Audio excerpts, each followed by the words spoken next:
পাকিস্তানের বেগম, বাংলাদেশের বেগম, মমতার দলের ক্যাডারদের পিছন পাছা যদি লাল করতে না পারছি, ভারতীয় জনতা পার্টি আমরা করব না। আমি বলতে চাই, সিপিএম এর আমলে এই পুলিশ সিপিএম এর দাবিদারি করত। সিপিএম চলে গেছে, তৃণমূলের কথায় পুলিশ সিপিএম এর প্রতি অত্যাচার করছে। আজকে আপনাদের কথা দিচ্ছি, এই পুলিশ বন্ধুদেরকে দিয়ে এই অত্যাচারী, স্বৈরাচারী পাকিস্তানের বেগম, বাংলাদেশের বেগম, মমতার দলের ক্যাডারদের পিছন পাছা যদি লাল করতে না পারছি, ভারতীয় জনতা পার্টি আমরা করব না।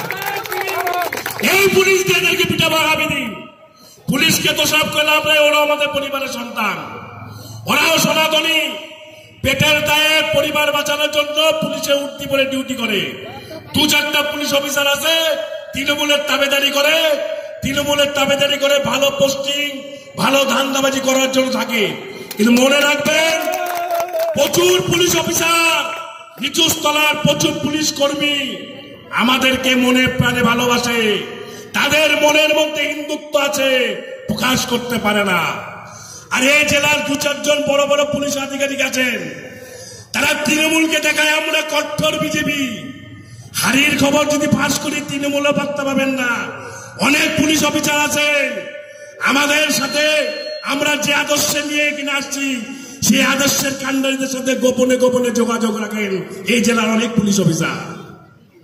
তলে তলে রাত্রেবেলায় বিজেপির সাথে যোগাযোগ রাখেন, আর দিনের বেলায় দেখান কত বড় বীর পুরুষ বিজেপির কর্মীদের মিথ্যা মামলায় এরা জেলে ঢোকায়।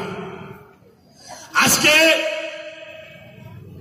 মালদাতে, মুর্শিদাবাদে যে পরিকল্পিত ভাবে সনাতন পরিবারের মানুষকে হত্যা করা হলো, আর এই সিপিএম এর কমরেডরা বড় বড় বাউলি মারে, ওরা নাকি ধর্ম নিরপেক্ষ। সিপিএম পার্টির 2 জন ক্যাডার বাপ বেটা নৃশংসভাবে জিহাদি পাকিস্তান, বাংলাদেশের জিহাদিদের কাছে, সন্ত্রাসবাদীদের কাছে হত্যা হলো। আর এই সিপিএম এর আরেক বড় নেতা মমতা ব্যানার্জির কোলে যিনি নাচেন, তৃণমূলের দালাল মোহাম্মদ সেলিম, তিনি কি বললেন, শুভেন্দু বাবুর জন্য নাকি মালদা মুর্শিদাবাদে দাঙ্গা হয়েছে। বলার তো বলো না সিপিএম এর যে মুসলিম দাঙ্গাবাজরা, জিহাদিরা, সন্ত্রাসবাদীরা আমাদের খুন করছে, এ কথা বলার ক্ষমতা ওই ভণ্ড ধর্ম নিরপেক্ষ মোহাম্মদ সেলিমদের বলার সাহস হলো না। বলবে না মোহাম্মদ সেলিমরা মমতা ব্যানার্জির কাছে মাসহারা পায়, মমতা ব্যানার্জির কাছ থেকে টাকা খায়, তাই সেলিম বাবুরা মমতার সম্বন্ধে বলেন না। আর সিপিএম হচ্ছে শিক্ষিত সংগঠিত শয়তান, সিপিএম হচ্ছে শিক্ষিত সংগঠিত শয়তান, আর তৃণমূল হচ্ছে উচ্ছৃঙ্খল অর্ধশিক্ষিত শয়তান। তাই তৃণমূলটা প্রকাশ বেশি হয়, আর সিপিএম তলে তলে তৃণমূলকে মদত দেয় যাতে বিজেপি বাংলায় আসতে না পারে।